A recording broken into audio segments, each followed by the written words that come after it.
Hello guys, welcome back to my YouTube channel.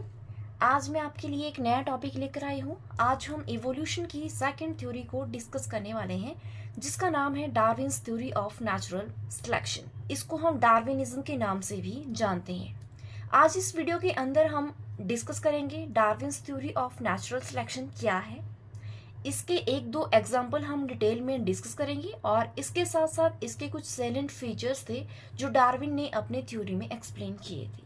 तो उन features को भी हम इस वीडियो में डिस्कस करने वाले हैं और वीडियो के लास्ट में हम बात करेंगे कुछ ऐसे पॉइंट्स जिसकी वजह से ये थ्योरी लैग कर गई, यानी कि डार्विन्स की थ्योरी के कौन कौन से ड्रॉबैक्स थे। सो चलते हैं, इसकी थोड़ी सी हिस्ट्री को देख लेते हैं। 18th सेंचुरी में एक फेमस डॉक्टर और राइटर हुआ करते थे जिनका नाम था इरेस्मस डार्विन। इरेस्मस डार्विन के पोते का नाम था चार्ल्स रॉबर्ट डार्विन। जो ये चार्ल्स रॉबर्ट डार्विन थे, इन्होंने ही Darwin's theory of natural selection को प्रपोज किया था। सो जब ये 22 साल की थी उस टाइम पे इनकी एक जॉब लग गई नेचुरलिस्ट की। नेचुरलिस्ट को हम बोलते हैं प्रकृतिवादी, जो नेचर को ऑब्जर्व करते हैं, वहाँ की प्लांट्स, एनिमल्स, क्लाइमेट, हर एक चीज को जो ऑब्जर्व करते हैं उनको हम बोलते हैं नेचुरलिस्ट। सो इनकी जॉब लगी नेचुरलिस्ट की British service ship HMS beagle में। ये एक शिप होती है, जिस तरह से नेवी वालों की शिप होती है ना, उस तरह से होती है। तो इन्होंने अपनी एक जर्नी सेट की 1831 में, जो कि 5 साल तक चली। मतलब जो ये वॉयस थी ये 5 साल तक रही। वॉयस का मतलब होता है समुद्री यात्रा। तो इस यात्रा के दौरान जो ये डार्विन थे, इन्होंने अलग अलग कंट्री में विजिट किया और इसके साथ साथ कुछ आइलैंड्स को भी इन्होंने ऑब्जर्व किया। मतलब वहां पर भी इन्होंने विजिट किया, जैसे कि हो गया साउथ अमेरिका, ऑस्ट्रेलिया या फिर सदर्न टिप ऑफ अफ्रीका। इस तरह से अलग अलग कंट्रीज में इन्होंने विजिट किया और अलग अलग आइलैंड्स को जो है वो ऑब्जर्व किया। तो इन्होंने क्या क्या ऑब्जर्व किया? पहले इन्होंने देखा कि जो प्लांट्स और एनिमल्स है एक आइलैंड के, वो दूसरी आइलैंड से डिफरेंट है, जबकि जो आइलैंड्स है वो सेम रॉक मटेरियल का होता है और उनका जो क्लाइमेट है वो भी आइडेंटिकल होता है, मतलब वो भी सेम होता है। और दूसरा इन्होंने ऑब्जर्व किया कि सेम स्पीसीज के कुछ ऑर्गेनिजम्स हैं जिनके अंदर वेरिएशंस है, मतलब वो सेम स्पीसीज के हैं फिर भी उनके अंदर वेरिएशंस है। और तीसरा इन्होंने गैलापागोस आइलैंड्स के ऊपर इन्होंने 13 स्पीसीज फिंचेस की ऑब्जर्व की, जो कि सेम थी body plan, short tail and plumage में, बल्कि डिफरेंट थी साइज, कलर, बीक और फूड हैबिट्स में। सो इनकी फूड हैबिट्स थी, कुछ एक जो है इंसेक्टिवोरस थी, कुछ फ्रूट ईटर्स थी और कुछ सीड ईटर्स थी। और इसके साथ साथ इन्होंने ऑब्जर्व भी किया कुछ फॉसिल्स को, ठीक है। और फिर 1938 में इन्होंने एक पेपर रीड किया जो कि मैल्थस ने लिखा था पॉपुलेशन के ऊपर, जिस पेपर में माल्थस ने जो जोर डाला था लिमिटेशन ऑफ रिसोर्सेज के ऊपर और faster rate of growth of human population, यानी कि संसाधनों की कमी से जनसंख्या में जो वृद्धि हो रही है, इसी से इराइज हो रहा है स्ट्रगल फॉर एक्सिस्टेंस। सो इस पेपर से डार्विन को आइडिया मिला स्ट्रगल फॉर एक्सिस्टेंस का और नेचुरल सिलेक्शन का, जो कि उन्होंने ऑलरेडी जो ऑब्जर्व किया था जब वो वॉयस पे गए थे, यानी कि जब वो समुद्री यात्रा पे थे उस टाइम पे इन्होंने ये ऑब्जर्व की थी वेरिएशंस या फिर फॉर्मेशन ऑफ न्यू स्पीसीज। इस पेपर से इंस्पायर होकर उन्होंने 1842 में अपनी एक सेंट्रल थीम तैयार कर ली, ओरिजिन ऑफ स्पीसीज। और 1858 में उनको एक और पेपर जो है रिसीव हुआ, जिसको लिखा था अल्फ्रेड रसल वॉलेस ने। जो ये अल्फ्रेड रसल वॉलेस थे, इनके जो आइडियाज थे मैकेनिज्म ऑफ इवोल्यूशन का लेकर, वो बहुत ज्यादा सिमिलर थे डार्विन के आइडियाज से।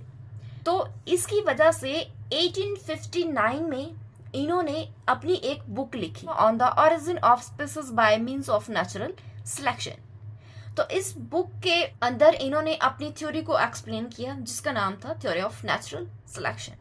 सो ये तो थे कुछ पॉइंट्स जिसकी वजह से डार्विन को थोड़ा आइडिया मिला the theory of natural selection के बारे में। अब हम बात कर लेते हैं कि थ्योरी ऑफ नेचुरल सिलेक्शन है क्या। सो ये थ्योरी कहती है कि within every population the fittest individuals और the ones who fit the environment best usually survive and reproduce and passing on their genetic traits to future generations.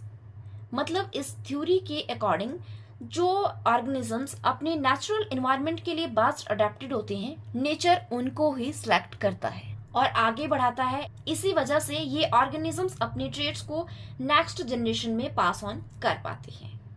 यानी कि simple language में हम बात करें तो नई स्पीसीज जो है वो नेचुरल सिलेक्शन से अराइज होती है। इसीलिए इस थ्योरी का नाम दिया गया थ्योरी ऑफ नेचुरल सिलेक्शन। अब यहाँ पर हम बात कर लेते हैं इसके कुछ एग्जाम्पल्स की। पहला एग्जाम्पल मैंने इसमें ले रखा है evolution of green coloured beetle from red coloured beetle. मतलब पहले जो है वो जो ये बीटल थे ये रेड कलर की हुआ करते थे, जो कि ग्रीन बुशेस के ऊपर रहते थे। और ये जो बीटल है ये सेक्सुअली रिप्रोड्यूस करते हैं। जो ऑर्गेनिज्म सेक्सुअली रिप्रोड्यूस करते हैं उनके अंदर जो है वेरिएशंस आने के चांसेस होते हैं। तो यही कुछ यहाँ पर भी हुआ। तो जब ये रेड कलर के बीटल्स ने रिप्रोड्यूस किया तो इनमें एक जो है ग्रीन कलर का बीटल जो है वो पैदा हो गया। सो इवोल्यूशन के लिए यह जरूरी होता है कि जो वेरिएशंस किसी जनरेशन में आई है वो अगली जनरेशन में पास ऑन हो सके। और यहाँ पर भी कुछ ऐसा ही हुआ। जो ये ग्रीन कलर का बीटल यहाँ पर पैदा हुआ, इसने जब सेक्सुअली रिप्रोड्यूस किया तो आगे इसने अपना जो ग्रीन कलर है वो अगली जनरेशन में ट्रांसफर कर दिया, जिसकी वजह से क्या हुआ कि ग्रीन कलर की पॉपुलेशन जो है वो और ज्यादा हो गई। तो जो ये बीटल्स थे इनके ऊपर जो क्रो है वो फीड करते थे, मतलब इनको क्रो खाते थे। तो क्या था कि ग्रीन कलर की बुशेस के ऊपर जो ये रेड कलर के बीटल्स है ये इजीली दिखाई दे जाते थे क्रो को। तो इस वजह से जो क्रो है ये रेड कलर के बीटल को इजीली खा जाते थे, जबकि जो ये ग्रीन कलर के बीटल है ये अपनी कलर एडवांटेज की वजह से इस ग्रीन कलर की झाड़ियों में दिखाई नहीं देते थे। जिसकी वजह से क्या हुआ, जो ये रेड कलर के बीटल है इनकी जो पॉपुलेशन है वो कम होती गई, मतलब क्रोस इनके ऊपर फीड करते गए और धीरे धीरे इनकी जो पॉपुलेशन है वो खत्म हो गई। और यहाँ पर इन्होंने जो ग्रीन कलर के बीटल है इन्होंने डोमिनेट कर लिया, मतलब इन्होंने खुद को अडेप्ट कर लिया उस एनवायरनमेंट के लिए, और जिसकी वजह से जो है ग्रीन कलर के बीटल का इवोल्यूशन हुआ। सो इन बीटल का ग्रीन कलर होने की वजह से ये ग्रीन बुशेस में दिखाई नहीं दिए। तो यही इनकी एडवांटेज थी, ग्रीन कलर की वेरिएशन जो थी, और ये वेरिएशन जो है एनवायरनमेंट के लिए मतलब नेचर के लिए फेवरेबल वेरिएशन थी, जिसकी वजह से जो ग्रीन कलर के बीटल थे उनको एडवांटेज मिल गई रेड कलर के बीटल के ऊपर, जिस वजह से ये सरवाइव किए। और अपनी इस एडवांटेज की वजह से इन्होंने नए स्पीसीज की फॉर्मेशन कर दी। इस थ्योरी को सर्वाइवल ऑफ द फिटेस्ट भी कहते हैं, क्योंकि जो ये ग्रीन कलर के बीटल्स हैं ये अपने नेचुरल एनवायरनमेंट के लिए बेस्ट अडेप्टेड है, जिसकी वजह से नेचर ने इनको सिलेक्ट किया और ये सर्वाइव किए, आगे बढ़े और इवॉल्व हुए। इसलिए इस थ्योरी को नाम दिया गया है सर्वाइवल ऑफ द फिटेस्ट। क्योंकि जो ये ग्रीन कलर के बीटल है ये अपने नेचुरल एनवायरनमेंट में बेस्ट अडेप्टेड थे, जिसकी वजह से क्या हुआ, जो नेचर है उसने इनको सिलेक्ट किया और ये सर्वाइव किए, रिप्रोड्यूस हुए, आगे बढ़े और फाइनली इवॉल्व हुए और इन्होंने नई स्पीसीज को जन्म दिया। तो इस वजह से इस थ्योरी को सर्वाइवल ऑफ द फिटेस्ट भी कहते हैं।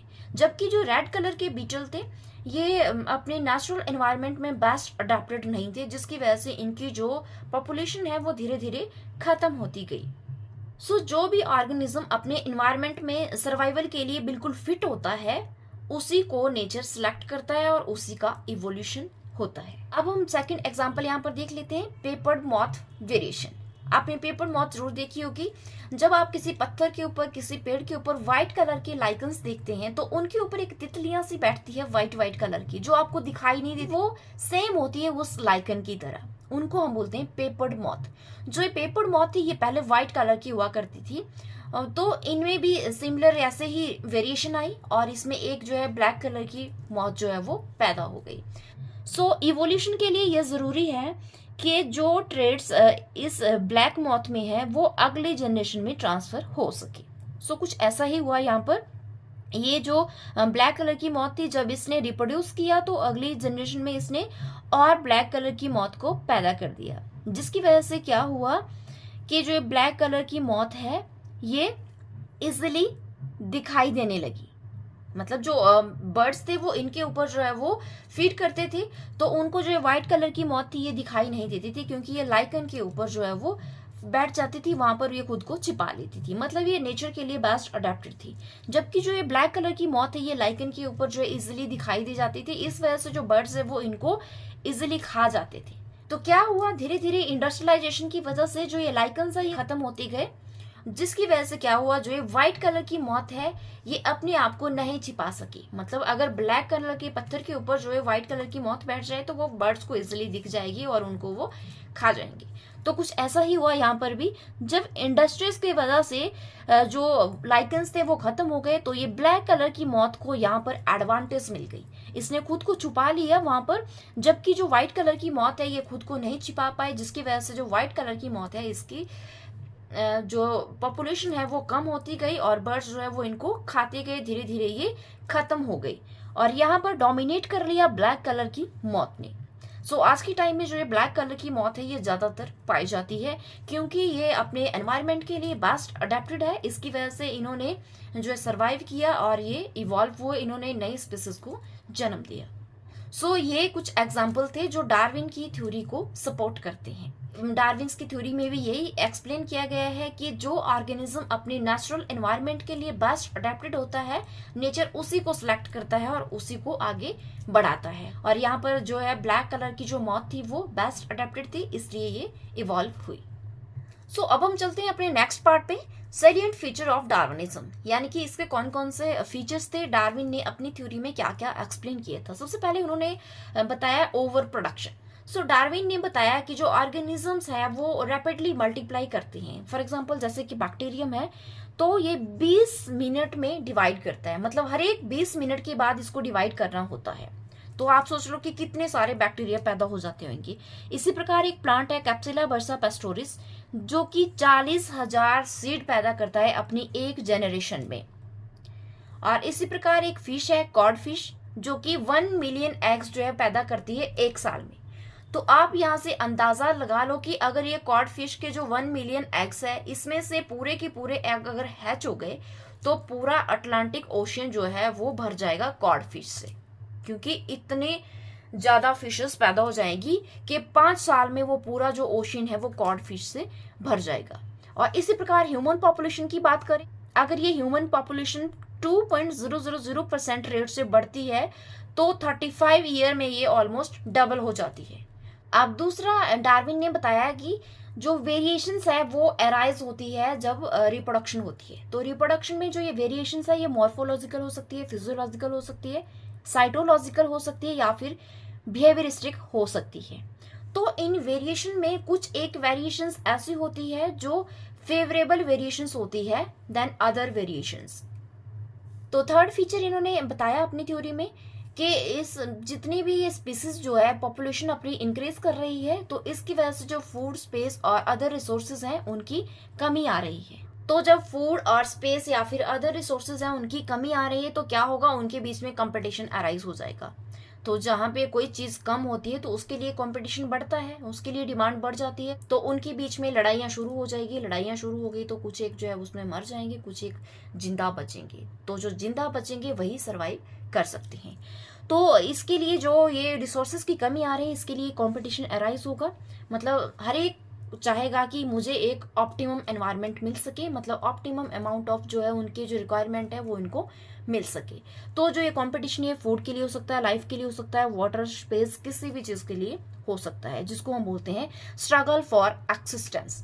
जो स्ट्रगल फॉर एक्सिस्टेंस है ये 3 टाइप का हो सकता है, इंट्रा स्पेसिफिक और इंटर स्पेसिफिक और एनवायरमेंटल हो सकता है। इंट्रा स्पेसिफिक मतलब सेम स्पीसीज के अंदर हो सकता है या फिर 2 स्पीसीज के अंदर हो सकता है या फिर एनवायरमेंट के साथ हो सकता है। सो नेक्स्ट फीचर इसका है नेचुरल सिलेक्शन या फिर सर्वाइवल ऑफ द फिटेस्ट। सो जो इंडिविजुअल एनवायरनमेंट के लिए बेस्ट अडेप्टेड है उनको नेचर ने सिलेक्ट कर लिया और वो जो इंडिविजुअल थे वो उन्होंने सर्वाइव किया और आगे चलकर उन्होंने एक नए स्पीसीज को पैदा किया। सो नेक्स्ट जो फीचर है इसका वो आता है इनहेरिटेंस ऑफ यूजफुल वेरिएशंस, यानी कि जो बेस्ट अडेप्टेड जो फेवरेबल वेरिएशंस थी उनको एनवायरनमेंट ने सिलेक्ट कर लिया और उन्होंने अपनी जो जेनेटिक ट्रेट्स थे उनको अगली जनरेशन में ट्रांसफर कर दिया। लास्ट पॉइंट आता है इसमें फॉर्मेशन ऑफ न्यू स्पीसीज। तो डार्विन ने बताया कि जो फेवरेट वेरिएशंस थी वो इंक्रीज होती गई और धीरे धीरे वो एक्यूमुलेट होती गई और उन्होंने नए स्पीसीज पैदा कर ली कई जनरेशन के बाद। सो ये तो थे कुछ सैलिएंट फीचर्स जो डार्विन की थ्योरी में एक्सप्लेन किए गए थे। अब हम इसके कुछ ड्रॉबैक्स देख लेते हैं। सो पहला इसमें आता है कॉन्टिन्यूअस वेरिएशंस। सो जो ये कंटिन्यूअस वेरिएशंस होती है ये क्रॉसिंग ओवर से राइज होती है। जो कि ऑलरेडी प्रेजेंट होती है रेस में, इससे किसी नए स्पीसीज की प्रोडक्शन नहीं होती, मतलब ये नई स्पीसीज को पैदा नहीं करती है। सो दूसरा पॉइंट इसमें आता है म्यूटेशंस। सो जो ये म्यूटेशंस होती है यही एक मेन रीजन होती है वेरिएशन का, जबकि डार्विन ने इसको एक्सप्लेन नहीं किया, जिसकी वजह से ये थ्योरी जो है वो लैक कर गई। सो नेक्स्ट पॉइंट इसमें आता है ओरिजिन ऑफ वेरिएशंस। सो जो डार्विन ने अपनी थ्योरी दी उसमें उन्होंने बताया कि जो वेरिएशंस है वो अराइज हो रही हैं, लेकिन इन्होंने ये एक्सप्लेन नहीं किया कि इनका कॉज क्या है, इनका रीजन क्या है अराइज होने का। सो नेक्स्ट पॉइंट इसमें आता है arrival of the fittest. So Darwin ने अपनी थ्योरी में एक्सप्लेन किया कि जो इंडिविजुअल एनवायरनमेंट के लिए बेस्ट फिटेड होंगे वही जो है आगे सरवाइव करेंगे, लेकिन वो किस तरह से फिट होंगे ये इन्होंने एक्सप्लेन नहीं किया, यानी कि इन्होंने अराइवल ऑफ द फिटेस्ट जो है वो एक्सप्लेन नहीं किया। सो नेक्स्ट पॉइंट है डीजेनरेट ऑर्गन्स। कुछ प्लांट्स और एनिमल्स में ऐसे ऑर्गन्स प्रेजेंट हैं जो कि डीजेनरेट है, यानी कि वेस्टिजियल है, जिनका कोई काम नहीं है और फिर भी वो जनरेशन टू जनरेशन जो है वो पास हो रहे हैं। तो नेचुरल सिलेक्शन जो है ऐसे यूजलेस ऑर्गन्स को, यानी कि फंक्शनलेस ऑर्गन्स को प्रिजर्व नहीं करती और वो नेक्स्ट जनरेशन में ट्रांसफर नहीं करती है। तो यहाँ पर भी ये एक वीक पॉइंट है इस थ्योरी का। सो नेक्स्ट पॉइंट इसमें आता है डिफरेंस बिटवीन स्पीसीज। सो स्पीसीज के बीच में जो डिफरेंसेस है वो इंसिडेंटल इफेक्ट ऑफ जीन की वजह से आ रहे हैं, मतलब जीन्स में कोई भी अचानक से म्यूटेशंस आ जाती है उसकी वजह से वो डिफरेंसेस आते हैं। उनकी कोई अडेप्टिव वैल्यू नहीं होती, मतलब वो अडेप्ट नहीं होते इन्वायरमेंट की वजह से। तो डार्विन जो है इसको एक्सप्लेन नहीं कर पाए, उनकी प्रिजर्वेशन को, उनकी अकोमोडेशन को और उनकी इनहेरिटेंस को, कि वो किस तरह से प्रिजर्व हो रहे हैं और वो किस तरह अकोमोडेट हो रहे हैं जनरेशन टू जनरेशन और किस तरह से वो दूसरी जनरेशन में ट्रांसफर हो रहे हैं। तो ये थे कुछ पॉइंट्स जिसकी वजह से जो Darwin theory of natural selection है वो लैक कर गई। तो इसके बाद एक नया वर्जन आया डार्विन की थ्योरी का जिसका नाम है सिंथेटिक थ्योरी ऑफ इवोल्यूशन। सो आज की वीडियो में बस इतना ही। अगर आपको मेरी वीडियो पसंद आई हो तो मेरी वीडियो को लाइक करना, मेरे चैनल को सब्सक्राइब करना और वीडियो को ज़्यादा से ज़्यादा शेयर करना। Thank you for watching.